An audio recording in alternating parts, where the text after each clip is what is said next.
होती है, एक तो होती मात्रा और एक होती गुणवत्ता। जो आज का युवा है वो बोलता है कि हम 24 घंटे में 18 घंटे पढ़ते, तो हमें कोई संदेह नहीं है, लेकिन हम क्या कर रहे हैं, मात्रा पे ज़्यादा फोकस कर रहे हैं और गुणवत्ता पे कम। इसका बहुत बड़ा डिफरेंस है। मान लो कोई बच्चा 24 घंटे में 18 घंटे पढ़ रहा है और यहाँ कोई बच्चा 24 घंटे में 6 घंटे पढ़ रहा है, तो ना हम ये कह सकते कि क्वांटिटी गलत है, ना ये कह सकते कि ये गलत है। अब समझना इस चीज़ को, हो सकता है ये बच्चे 6 घंटे में वो चीज़ें सीख लेता हो, और हो सकता है ये 18 घंटे में 12 घंटे चाय पीता रहता है और कहता हूँ पढ़ रहे, मतलब बुक लिए हो। तो मैटर करता आपका क्वालिटी, हर चीज में क्वालिटी।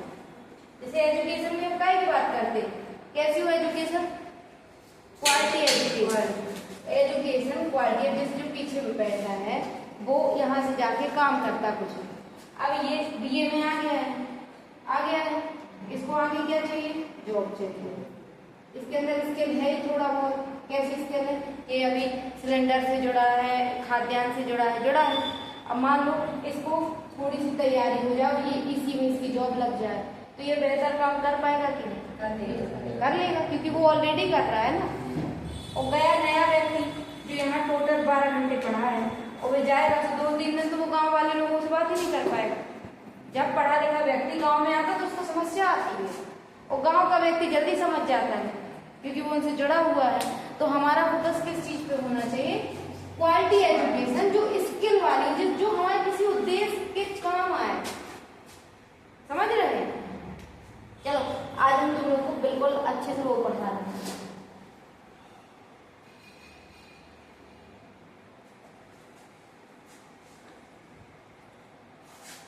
पढ़ा होगा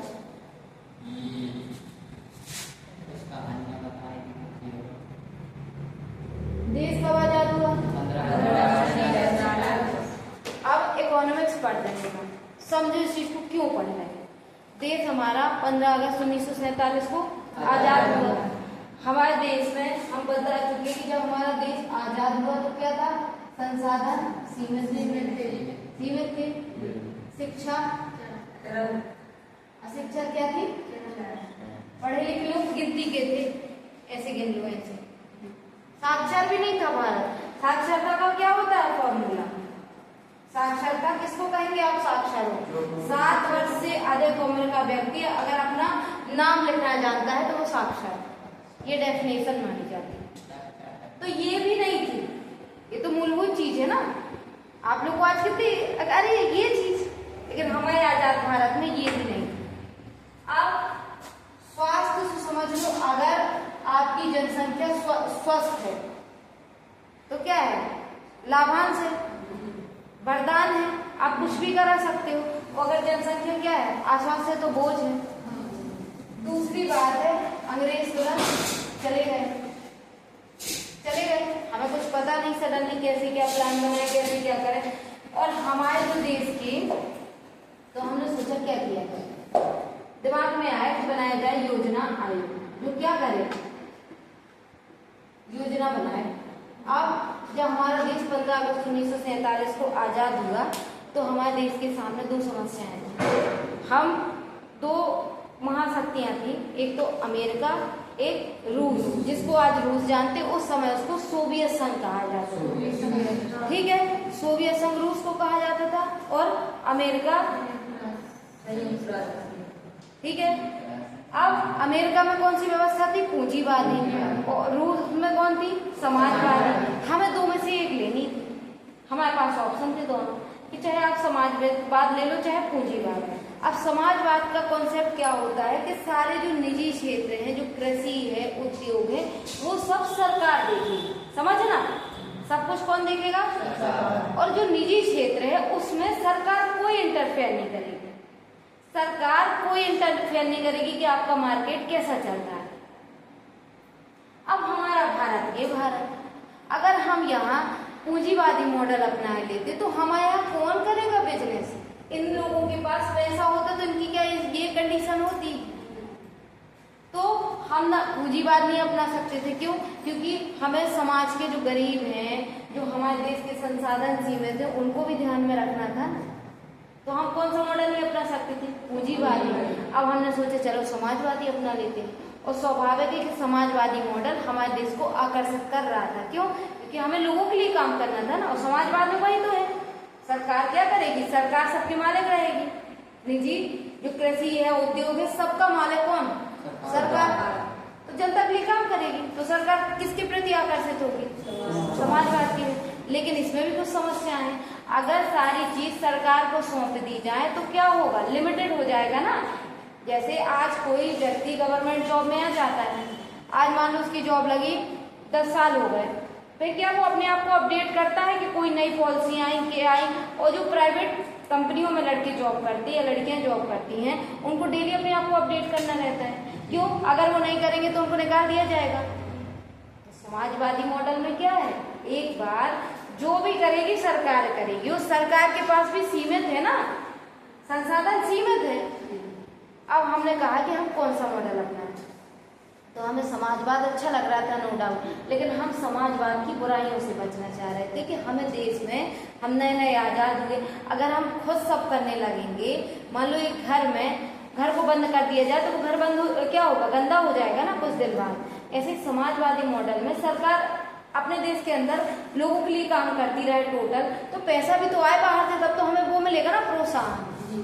तो सरकार ने सोचा कि हम मिश्रित मॉडल अपनाएंगे।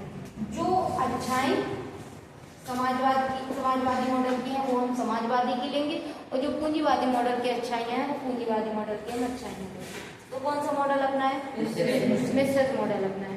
जब हमने मिश्रित मॉडल अपनाया, मिश्रित अर्थव्यवस्था अपनाई, तो किसको सौंपा गया? योजना आयोग को कहा गया कि आप देखो कि हमें जो कैसे किस दिशा में अपनी अर्थव्यवस्था को ले जाना है।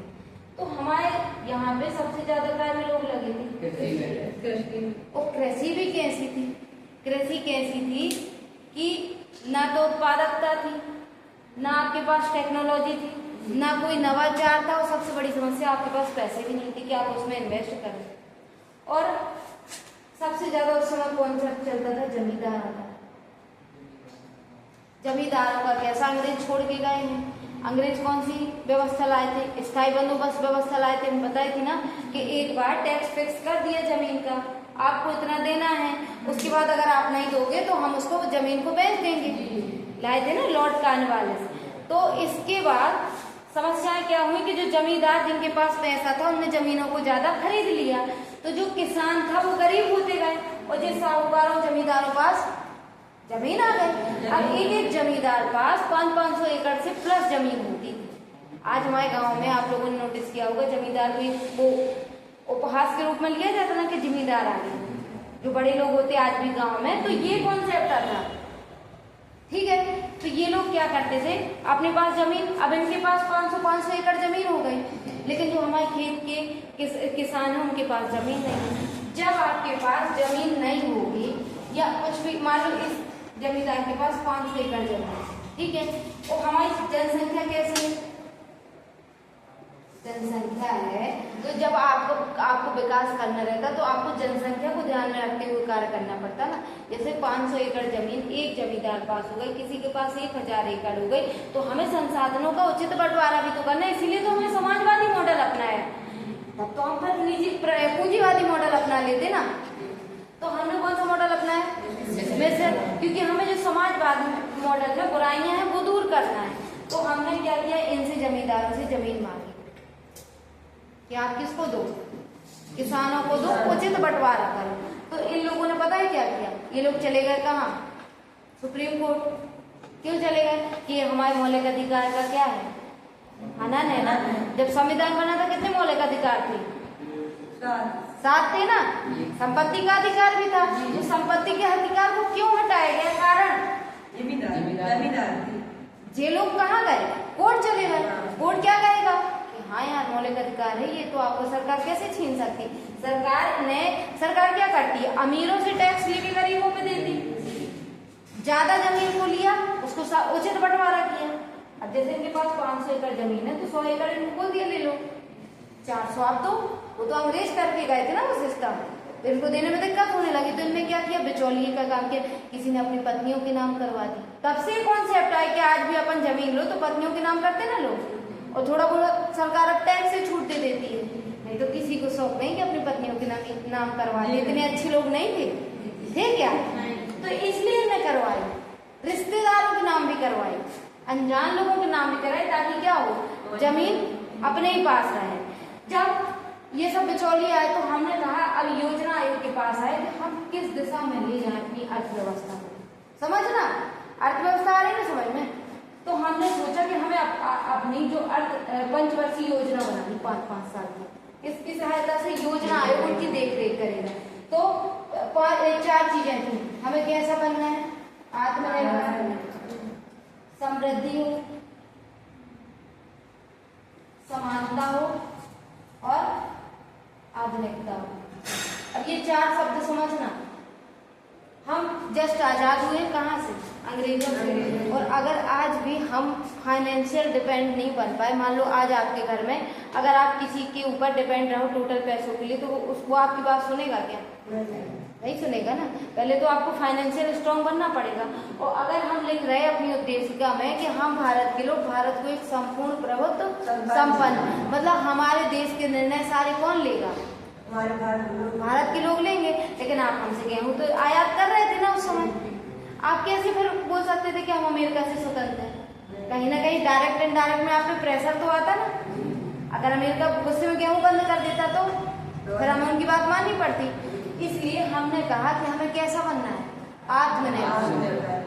दूसरी चीज क्या है, समृद्धि। समृद्धि कैसे, आज मान लो कि ये है कोई चीज, अगर इस पे 80% लोग हैं और इस पे 20% लोग हैं, तो क्या ये समृद्धि है?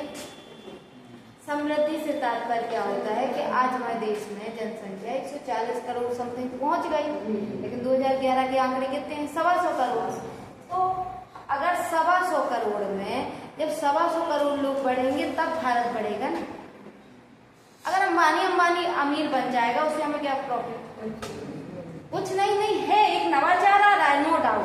आज अगर हमारे घर में मोबाइल आया है, हमारे घर में नेटवर्क आया, हमारे घर में इंटरनेट जैसी सुविधा, तो अंबानी के कारण। अगर प्राइवेट कंपनियां नहीं होती तो सरकार कितने दिन में ला पाती? जैसे जब BSNL मोबाइल आता था तो हमें घर के सबसे ऊपर वाली छत के सबसे कोने में जाके टावर मिलता था। आज हमें किसी भी कोने से टावर मिल रहा है, तो ये प्राइवेट कंपनियों का योगदान। सरकार का सीमित संसाधन है, भ्रष्टाचार चरम पे है, ऊपर से सरकार 1 रुपए भेजती है तो जनता के पास कितना आता है, 25 पैसा। 75 पैसा कहाँ जाता है? भ्रष्टाचार। जब हमारे देश का सिस्टम ऐसा होगा तो हमें प्राइवेट लोगों की भी जरूरत ना। प्राइवेट लोग भले पैसे लेते हैं लेकिन आपको सुविधाएं भी देते हैं। आप अगर आज लोग स्वस्थ हैं तो उसमें प्राइवेट हॉस्पिटल का बहुत बड़ा योगदान है। अगर कोई पेशेंट एकदम गंभीर बीमार हो, आप उसको कहाँ ले जाना प्रेफर करें? कारण वहाँ और सरकारी में क्या है, तो समझ गया ना अंतर। तो प्राइवेट भी इम्पोर्टेंट है और सरकारी भी। अगर प्राइवेट वाले टक्कर नहीं देंगे तो सरकारी को कोई फर्क नहीं पड़ा। जनता क्या होगी, परेशान होती रहेगी। क्यों? क्योंकि हमारे यहाँ भ्रष्टाचार, लाल फीताशाही, ये सब कॉन्सेप्ट है ना। अब जब हमारे यहाँ पे समृद्धि समझ गए, सबकी आवश्यकता अनुसार विकास हो। जैसे गरीब है, गरीब के लिए क्या विकास है? आज व्यक्ति 800 रुपए 900 रुपए दिन भर कमाता है तो उसका 800-900 में 50% तो उसका खाने की थाली में चला जाता है खर्चा। जो बाहर कमाता है 400-500 रुपए भी, मान लो 800 रुपए मजदूरी करके, तो उसका 400-500 में 200-300 रुपए तो खाना में चला जाता है। वो क्या है, उसको क्या मैटर करेगा? ये हमारे देश की समृद्धि है। तो हमें कैसा बनना है? आत्मनिर्भर। तो हमें समृद्धि चाहिए। फिर अगर समानता कैसे हो? गरीब भी और अमीर भी, दोनों को समान करने की कोशिश करना। अब जो बेसिक जिसका ढांचा ही कमजोर होगा, मान लो जिसके यहाँ अटूट गरीबी होगी, तो उसको एक मिडिल मैन बनने में समय लगेगा। जिसके यहाँ टोटल गरीबी होगी, अगर वो पुलिस में भी बन जाएगा तो वो क्या करेगा? पहले अपने मान लो 20,000 रुपए इसकी सैलरी आई तो वो घर बनवाएगा। घर बनवाने में कम से कम 2-3 साल लग जाएंगे। इसके बाद क्या करेगा, बहन होगी, शादी करेगा, घर की व्यवस्था सुधारेगा, तो एक समय लगेगा 10 साल, लेकिन फिर भी अंबानी को टक्कर नहीं दे पाएगा। तो सरकार क्या करेगी, समानता पे फोकस करेगी। चौथी चीज है आधुनिकता। अगर हम आत्मनिर्भर बन गए, हमारे यहाँ जो लघु उद्योग होते, गांव में जाओ तो कितने अच्छे अच्छे कलाकार होते हैं, लेकिन सबसे बड़ी दिक्कत है कि वो काम 10 घंटे में करते हैं। गुणवत्ता बहुत अच्छी है, नो डाउट, लेकिन वही काम अमेरिका में 1 घंटा में होता है। तो आपको क्या इनसे सीखने की अच्छी चीजें सबसे सीखनी चाहिए कि नहीं? आप लोग मानते हो? चाहे वो अमेरिका हो, चाहे वो रूस हो, चाहे वो कोई भी हो। आज हमने टेक्नोलॉजी अपनाई ना, क्यों? क्योंकि डिमांड है। और कभी भी अच्छी चीज सीखने में संकोच नहीं करना चाहिए, ये अच्छे व्यक्ति की पहचान है। तो अगर हमारे लोग 10 घंटे में वही काम करते, ये लोग 1 घंटे में काम करते हैं, तो हम इनको टक्कर दे पाएंगे क्या? नहीं दे पाएंगे। तो हमें कैसा बनना है, आधुनिकता को अपनाना है। अब जब तुम लोग के पेपर में एग्जाम में क्वेश्चन आएंगे ना, तो ये सब बेसिक शब्द है, इनको लिख दिया, आपके नंबर पक्के हो गए। कॉन्सेप्ट समझ गए? पहला आत्मनिर्भर, दूसरा समृद्धि, तीसरा समानता, चौथा आधुनिकता। समझ गए? अब इसके बाद हमने क्या अपनाया, पंचवर्षीय योजना। अब हमारे यहाँ पे क्या था, दिमाग में आया कि हम क्या करें, कैसा मॉडल अपनाएं। तो निजी भागीदारी क्या होती है, जिसमें सब कुछ प्राइवेट सौंप दो। सरकारी क्या होती है, जिसमें सब कुछ कौन देखता है, सरकार देखती है। लेकिन एक और नया मॉडल निकला है, पीपीपी, सुना है? पब्लिक प्राइवेट पार्टनरशिप,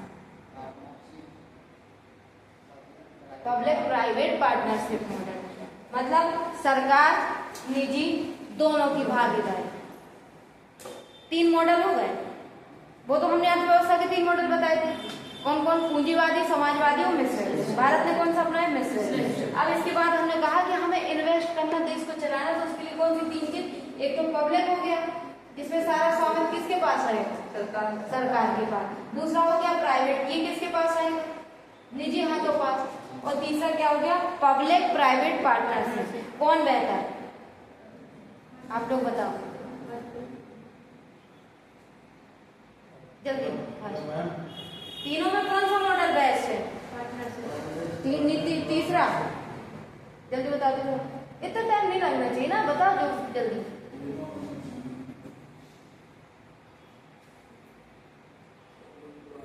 तीसरा यार स्वाभाविक है, हमारे इससे पब्लिक आ जाएगी, सरकार आ जाएगी, तो जनता के लिए भी काम हो जाएगा।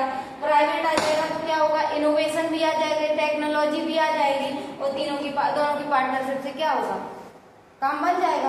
अब जैसे गवर्नमेंट हॉस्पिटल होता है, जैसे एक दिन उसने बोला था कि गवर्नमेंट हॉस्पिटल में मैम जाते हैं तो जो सिटी स्कैन करता है उसका चार्ज लेता है। तो हॉस्पिटल कैसा हो गया, गवर्नमेंट, मशीन कैसी हो गई, प्राइवेट, दोनों का सामंजस्य बन गया।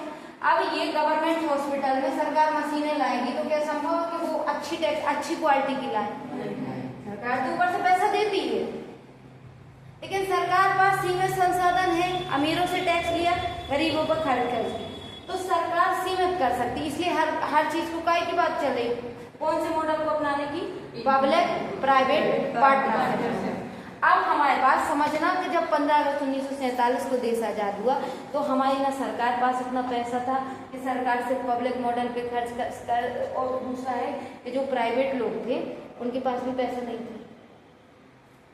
पैसा था क्या? नहीं, क्योंकि पैसा कब आता है, आज अंबानी पास पैसा अपने ही हाथ से जा रहा ना, अपने ही हाथ से जा रहा। अगर देश की अर्थव्यवस्था तो वो लोग भी तो उन पे भी तो इम्पैक्ट पड़ेगा ना। तो सामंजस्य चल रहा है, अपन खर्च करते हैं तो वो इकोनॉमी में जाता है तो उनको बेनिफिट होता है। तो हमने सोचा कि हमें क्या किया जाए, तो हमने देखा कि सबसे ज्यादा लोग जब 1950 में 75% से ज्यादा लोग, ये मेरे को फैक्चुअल चीजें याद रखा करो, पेपर आएगा यही चीजें लिखना है, और जब आप लोग ये कंपटीशन वाले एग्जाम होंगे यही चीजें आएंगी, इनको बिल्कुल यहाँ लिख लिया करो जो हम बिल्कुल बताएं, क्योंकि हम लिमिटेड शब्द बताते हैं। कितने लोग 75% से ज्यादा लोग काय में लगे थे, कृषि में लगे थे। अब ये हमें समझ में आया कि हमें पहली पंचवर्षीय योजना बनानी है, तो काय पे फोकस करना पड़ेगा, क्यों? कृषि पे लगे। और हम गेहूं कहाँ से कर रहे हैं आया, और हमने लक्ष्य क्या रख दिया, तो पहले तो हमें खाद्यान्न में बनना पड़ेगा ना, कम से कम बेसिक चीज तो हो। अब हमने देखा कि कृषि क्षेत्र पे तो हमने पहली पंचवर्षीय योजना जो 1951 से 56 में आई, इसमें काय पे फोकस किया, कृषि पे फोकस किया। जब हमने कृषि पे फोकस किया तो देखा कि जो किसान है उनकी समस्याएं क्या हैं। तो हम किसानों को देखा, सबसे पहली समस्या तुम लोगों को क्या लगी, बताओ ना अपने दिमाग से। हाँ, यानी कि पहली समस्या जमींदार, जमींदार है, किसान, दूसरा है भूस्वामित्व। भूस्वामित्व मतलब जमींदार पास 525 एकड़ जमीन है, ठीक है, और जो किसान है उनके पास एक भी एकड़ जमीन नहीं है, तो क्या उनको मोटिवेशन मिलेगा कि हम आज आपके पापा लोग खेती किसानी करते, सबके करते हैं, इनडायरेक्ट खेती से सब कोई जुड़ा हुआ है, चाहे वो गवर्नमेंट जॉब में ही क्यों ना हो। यह क्योंकि हमारे देश की अर्थव्यवस्था कैसी है, अब यही तो हमें आते हैं ना क्वेश्चन, भारत की अर्थव्यवस्था कैसी है, मिश्रित है, लेकिन काय पर आधारित है, कृषि पर, क्योंकि सब किसान डायरेक्ट या इनडायरेक्ट लेकिन जुड़े सब हैं। तो जब हमें आज अगर मान लो किसी के पापा के वो जमीन का मालिक ना हो, तो क्या उन्हें मोटिवेशन मिलेगा कि हम बीज लाएं, हम ऐसी देखो ने क्या करना। फिर ये क्या करते थे जमींदार, कम पैसों में जमीन तो उनकी थी, मालिक खेती करने को तो कर पे दे देते नहीं, कटवा लिया, उसके बाद जो हुआ फसल बेच दिया, और मान लो कोई ऐसी दे दिया जो सबसे लो हुआ। तो हमें सबसे ज्यादा दिक्कत क्या में आई, किसानों को क्या बनाया जाए, मालिक बनाया जाए जमीन का। जो आज बड़े अमीर गांव में अमीर लोग होते ना, वो ये है उनका इतिहास। अब जो लोग, कई लोग हैं जिन्हें खरीद ली है, वो एक अलग चीज है, समझ गए। दूसरी दो समस्याएं समझ में आई, कौन कौन सी, जमींदार और भूस्वामी। तीसरी समस्या क्या थी, वो नवाचार। एक तो हमारे पास क्या नहीं था, भूस्वामित्व तो नहीं था, किसानों के पास क्या खुद मालिक नहीं थे, तो उन्हें खर्च कोई मोटिवेशन नहीं मिलता था। नवाचार था नहीं, हम कैसी टेक्नोलॉजी अपनाते थे, हमें कोई समझ थी नहीं, सिंचाई का, खेती का, इन सब का कोई ज्ञान था क्या। अब तो हालांकि एग्रीकल्चर सब्जेक्ट से लोग पढ़ने लगे, पहले एग्रीकल्चर को माना जाता था पढ़ाई का, आज भी करो तो लोग उसको एक उपहास के तौर पे ले लें, जबकि आप समझते नहीं कि एग्रीकल्चर का ज्ञान होना कितना इम्पोर्टेंट है कि नहीं। ये सब समस्याएं थी, हमने काय पे फोकस किया, कृषि पे फोकस किया। हमारा पहला कृषि पे फोकस करने का कारण क्या था कि हमें कैसा बनना, आत्मनिर्भर बनना। तो जब हमने कृषि पे फोकस किया तो हमने समस्याएं जानी, बीजों की उत्पादकता। तो जब हमने सोचा कि पहले पूरी फोकस हमने लगा दिया काय पे, कृषि पे। पहली पंचवर्षीय योजना काय पे आधारित है, जब कृषि पे आधारित थी, हमने इनसे क्या किया, जमींदारों से जमीन मांगी, तो क्या आसानी से दे देंगे क्या, ये कहाँ पहुँच गए, क्यों पहुँच गए, क्यों मंगा रहे हैं। संपत्ति का अधिकार हमारा क्या है, मौलिक अधिकार, और मौलिक अधिकारों को क्या छीन नहीं सकते ना। तो सरकार और इनके बीच क्या हो गया, दो चीजें हैं ना, राज्य की नीति निर्देशक का सिद्धांत है, पता है किसी को, राज्य के नीति निर्देशक सिद्धांत और मौलिक अधिकार है। मौलिक अधिकार जो हमारे जीवन जीने के लिए मूलभूत चीजें हैं, ठीक है, इनका हनन सरकार हमसे नहीं कर सकती। ये जो हमें दिए गए हैं ये राज्य के विरुद्ध है। हम अगर राज्य हमारा कभी भी इनका हनन करती है, हम कहाँ जा सकते, सीधे सुप्रीम कोर्ट और हाई कोर्ट। जैसे अभी आपका कोई भी केस होता है, आप कहाँ जाओगे, सिस्टम से जाओगे, जिला न्यायालय जाओगे, फिर हाई कोर्ट जाओगे, फिर सुप्रीम। लेकिन अगर आपका मौलिक अधिकार का वायलेशन होता है, आप सीधे सुप्रीम कोर्ट जा सकते हो। इसकी पावर को समझो। लेकिन अब लोग पहुंचने लगे कि ये तो हमारी संपत्ति के अधिकार का हनन है। जब ये संपत्ति के अधिकार का हनन है तो दिक्कत आने लगी कि सरकार कैसे लोगों के लिए काम करे। तो जब 12 से 35 में मौलिक अधिकार दिए गए, उसी के बगल में सरकार ने 36 से 51 में क्या दे दिए हैं, राज्य के नीति निर्देशक सिद्धांत। ये किसके लिए बना दिए, हम लोग के लिए। अब सरकार ने कौन सा मॉडल अपनाया था, मिश्रित अपनाया था ना, और रूस में कौन सा मॉडल था, समाजवादी। हमें कौन सी, हमारी जो अंदर वाली इच्छा थी वो किस मॉडल को अपनाने की थी, समाजवादी। हमें समाजवादी का मॉडल को अपनाना था, वो तो हम उसकी समस्याएं थी इसलिए नहीं अपना पा रहे थे।